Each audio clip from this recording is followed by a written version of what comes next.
Benih Rahasia Sang Pewaris episode 145. Kau takut dengan tatapan mata Shira, Livy mundur selangkah. Seketika, ia berkata sambil menggertakkan giginya, bahkan jika kau berhasil menangkap mamaku, saham mamaku kini telah ditransfer ke Gilang. Sebaiknya kau lupakan soal mengambil sahamnya. Mendengar perkataan Livy, Shira hanya merasa bahwa yang dilihatnya hanyalah saham perusahaan. Ia begitu dibutakan oleh keserakahan sehingga ia tidak memiliki rasa kekerabatan untuk dibicarakan. Sungguh menyedihkan bagi ayahnya untuk memiliki anak perempuan seperti itu. Berikan saja sahamnya. Aku tidak peduli. Bibirnya melengkung menyeringai. Livy sangat marah. Apakah ada hal lain yang dapat membuat Shira kesal? Setelah itu, Shira pergi sambil membawa tasnya. Kenzo mungkin sudah sampai di bawah, pikirnya.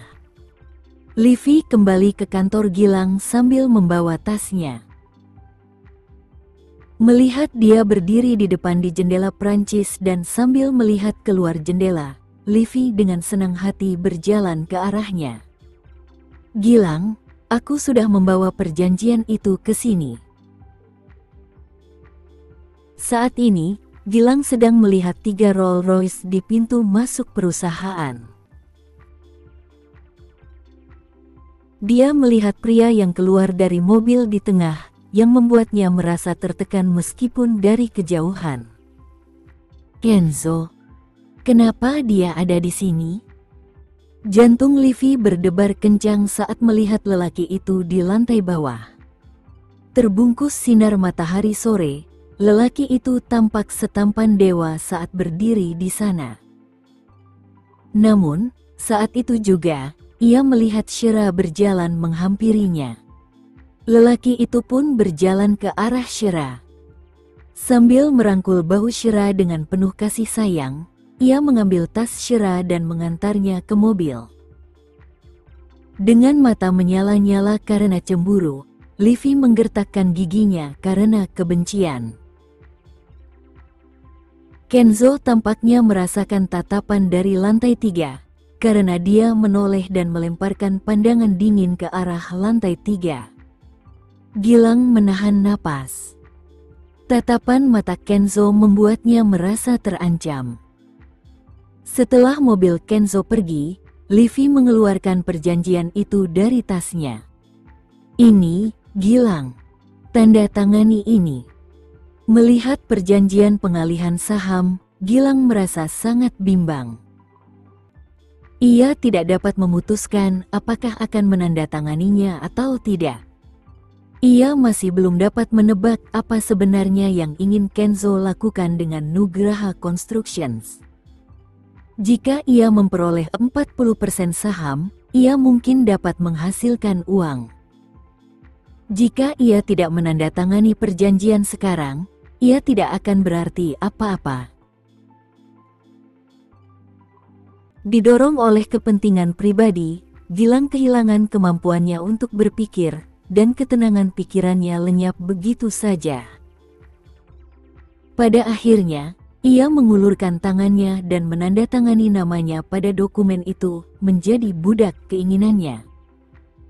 Gilang, selamat karena telah menjadi pemegang saham terbesar Nugraha Constructions.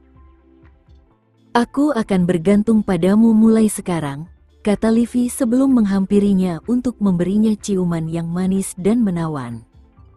Setelah kehilangan ibunya, Livy hanya bisa mengandalkan Gilang. Livy, Shira sedang memeriksa keuangan perusahaan. Aku punya beberapa dana eksternal yang kutakutkan akan ketahuan. Bisakah kau membantuku jika itu terjadi? Kah kamu menggelapkan uang perusahaan? Sekitar 6 miliar. Gilang tidak takut mengakuinya. Livy harus bergantung padanya sekarang. Apa? Kok bisa kamu? Livi ingin memarahinya, tetapi dia hanya bisa menahan kata-katanya ketika menyadari bahwa dia sekarang adalah suaminya. Apa yang bisa aku bantu? Shira sekarang memegang kendali keuangan perusahaan, jadi dia pasti akan mengetahuinya. Kalau itu terjadi, katakan saja bahwa saat itu kamu menyuruhku mengalihkan uang ke rekening bankmu untuk keperluan pribadimu. Kamu adalah putri Adam dan adik perempuannya. Selama kamu mengaku sebagai orang yang menghabiskan uang itu, tidak akan terjadi apa-apa. Gilang meminta Livi untuk mengakuinya. Livi berkata dengan enggan, "Baiklah kalau begitu." Setelah selesai berkata, Gilang bertanya, "Apakah kamu tahu apa yang Shira rencanakan?" Kemudian, Gilang memberitahu Livi tentang bahayanya. Ia menyuruh Kenzo mencuri klien kami untuk merusak rantai pendanaan Nugraha Constructions. Ia ingin memaksa perusahaan ini untuk menyatakan bangkrut. Apa? Dia ingin membuat perusahaan ayahku bangkrut. Livi jengkel. Apa dia gila? Selama Nugraha Constructions menghadapi kebangkrutan, perusahaan itu akan dilikuidasi oleh bank. Jika itu terjadi, setiap pemegang saham perusahaan akan terbebani dengan utang-utangnya. Pada saat itu, kita akan terbebani oleh utang-utang besar dan bangkrut seumur hidup. Mendengar hal ini, Livi langsung lemas. Ia hanya ingin mendapatkan uang dari perusahaan, tetapi ia tidak ingin terlilit utang. Tapi Shira sendiri memiliki 30% saham perusahaan. Apakah ia bodoh? Pikirnya dalam hati. Siapa peduli kalau dia berutang? Dia punya Kenzo yang mendukungnya. Tapi utangnya akan sangat besar bagi kita. Kalau kita tidak bisa melunasinya, kita akan masuk penjara. Gilang sengaja membangkitkan rasa takut Livi karena ini adalah satu-satunya cara untuk mendorongnya bertindak. Dan benar saja, mata wanita itu menyala dengan kebencian yang sangat besar atas kata-katanya. Livi berkata sambil menggertakkan giginya, "Jika dia berani membuat Nugraha Constructions bangkrut, aku tidak akan membiarkannya pergi." Livi, sekarang kita sudah kehilangan beberapa klien, perusahaan kita dalam bahaya. Cepat dan mohon padanya untuk membujuk Kenz agar berhenti, saran Gilang. Livi ingin mengunjungi Adam besok pagi. Dia tidak boleh terlalu kejam. Bagaimanapun, dia sekarang masih putrinya dan akan tetap seperti itu seumur hidup. Aku putri kedua Adam selama rahasia asal-usulku tidak diketahui. Saat itu malam, hati Shira terasa sakit dalam diam saat ia duduk di depan tempat tidur Adam dan memandangi uban di pelipisnya. Kabar baiknya adalah tanda-tanda vitalnya stabil, tanpa tanda-tanda gejala sisa. Namun, tidak diketahui apakah ia bisa sadar kembali. Dokter mengatakan ia mungkin akan sadar tiba-tiba atau tetap koma seperti ini, jadi yang bisa Shira lakukan hanyalah menunggu dengan sabar. Saat itu sudah sekitar pukul 11 malam ketika dia akhirnya meninggalkan tempat tidurnya. Lelah, dia kembali ke kamar, hanya untuk melihat pria itu bekerja di sofa. Kenzo meletakkan laptop di pangkuannya dan mengetik di keyboard dengan jari-jarinya yang ramping. Shira terkejut.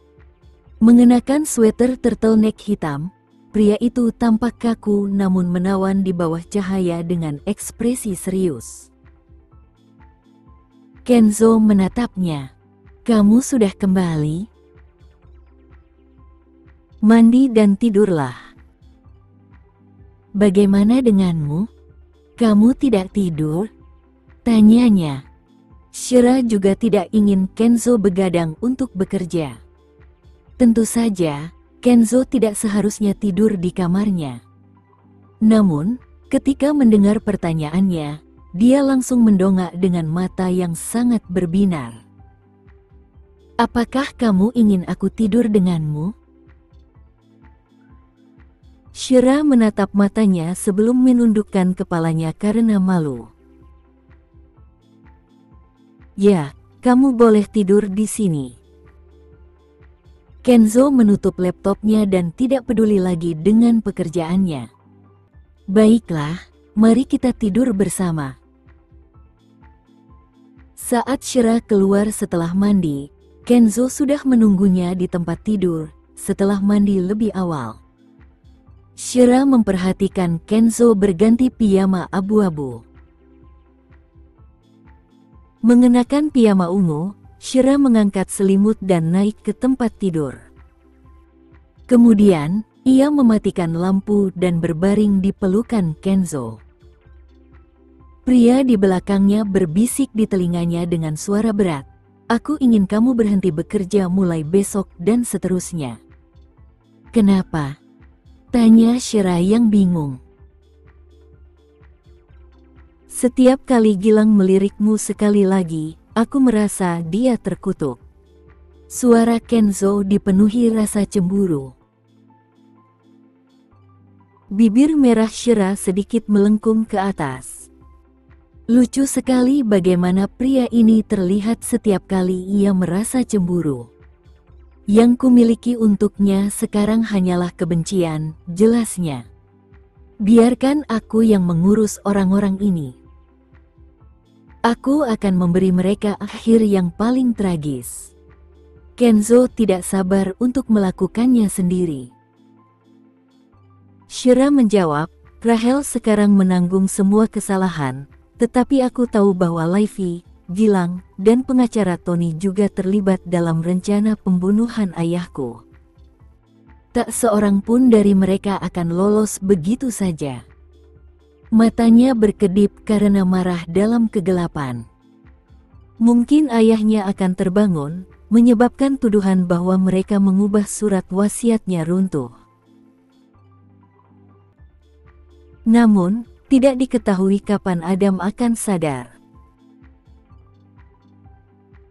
Di sisi lain, orang-orang ini sekarang menuai hasil jerih payah orang lain, membagi-bagi perusahaannya di antara mereka sendiri, dan menikmati kekayaannya.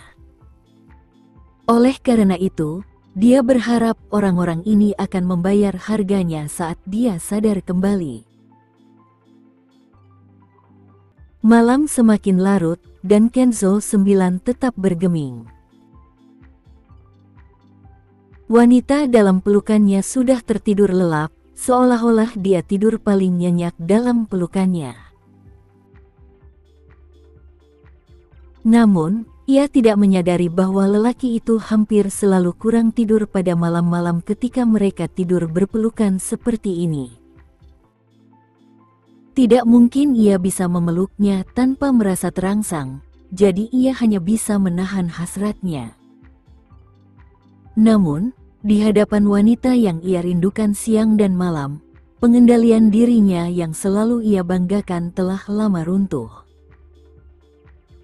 Yang bisa ia lakukan hanyalah mencium pipinya beberapa kali di bawah sinar bulan untuk menenangkan dirinya.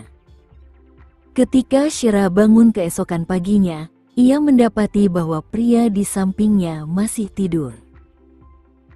Ia bangun dari tempat tidur dengan tenang tanpa membangunkannya. Setelah tidur nyenyak semalam, ia mandi dan sarapan sebelum pergi untuk menengok Adam. Namun, begitu ia sampai di lorong, ia melihat wanita yang sedang menandatangani namanya di pos perawat Levi.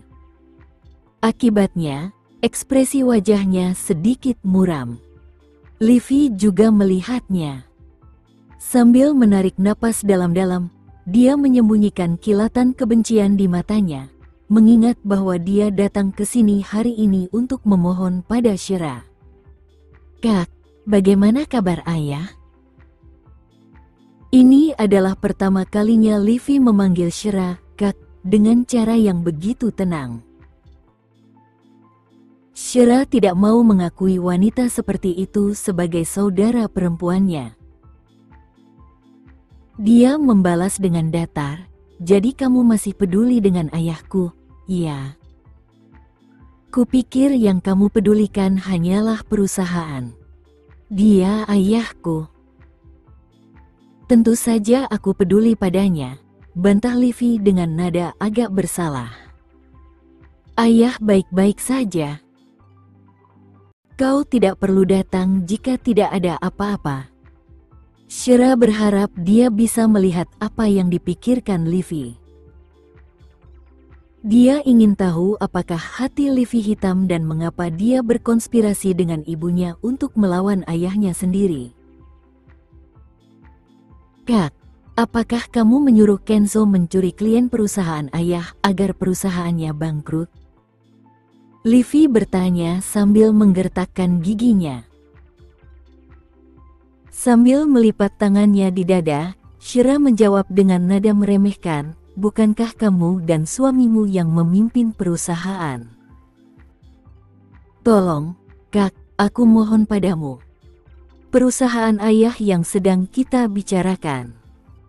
Perusahaan itu lebih penting baginya daripada hidupnya sendiri. Bisakah kamu tidak membuatnya bangkrut?" Livy memohon dengan tatapan memohon di matanya. Dia bersedia merendahkan dirinya demi uang. Tepat saat itu, telepon Shira berdering. Setelah melirik layarnya, ia berjalan ke sisi lain lorong dan menjawabnya. "Halo, Nona Nugraha. Kami menemukan beberapa pembayaran tidak wajar yang mungkin telah disalahgunakan. Jumlah total yang disalahgunakan lebih dari 6 miliar. Lacak uangnya dan cari tahu di mana keberadaannya." "Baik, Nona Nugraha. Kita akan pergi ke bank untuk melacak uang atas nama perusahaan itu." Shira menutup telepon. Ia telah menemukan bukti bahwa Gilang menggelapkan dana perusahaan, tetapi itu belum cukup. Gilang juga berada di mobil itu pada malam kemalangan Adam. Bersama Rahel dan Livy, ia telah menunda penyelamatan Adam. Akhir hidupnya seharusnya tidak sesederhana itu, pikirnya. Livy telah memasuki bangsal. Saat dia melihat Adam, yang terbaring koma di ranjangnya, matanya berkedip karena kesal. Dia telah memanggil pria ini, ayah, selama lebih dari 20 tahun meskipun tidak memiliki hubungan darah dengannya.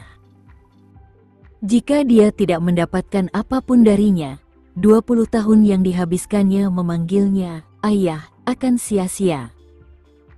Melihat sosok Shira, ia langsung berpura-pura menangis dengan air mata mengalir dari matanya. "Bangun, ayah. Tolong bangun, ayah, tolong. Ayah, aku merindukanmu. Aku sangat merindukanmu." Shira memandang sambil berdiri di depan jendela Prancis, tahu betul bahwa semua air mata Livy adalah air mata buaya. Sementara itu, di pusat perbelanjaan di pusat kota, Nindya yang berpakaian penuh gaya sedang memegang lengan Gilang dan berbelanja sambil mengenakan masker. Wajahnya telah dioperasi, tetapi masih tetap cantik. Gilang juga mulai menyukai Nindya. Karena jago bergaul dengan pria, Nindya menuruti semua keinginan Gilang untuk memuaskan hasratnya saat bersama Nindya. "Kemeja ini bagus. Cobalah." "Terlalu mahal." Gilang tidak ingin mencobanya saat melihat label harganya. Namun, Nindya menarik tangannya dan berkata, "Tidak, itu tidak akan berhasil.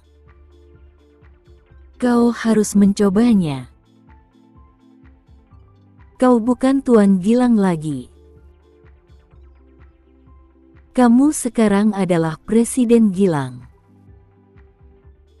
Gilang langsung senang melihat tatapan kagum dan kekaguman di mata wanita itu. Ia mencoba baju itu, lalu wanita itu membayarnya dengan uangnya, yang dengan senang hati dibelanjakannya. Laifi tidak akan pernah bisa memberinya perasaan seperti ini. Meskipun telah menikah dengannya, wanita itu selalu memandang rendah dirinya. Hanya Nindya yang bisa menggelitik kesombongannya.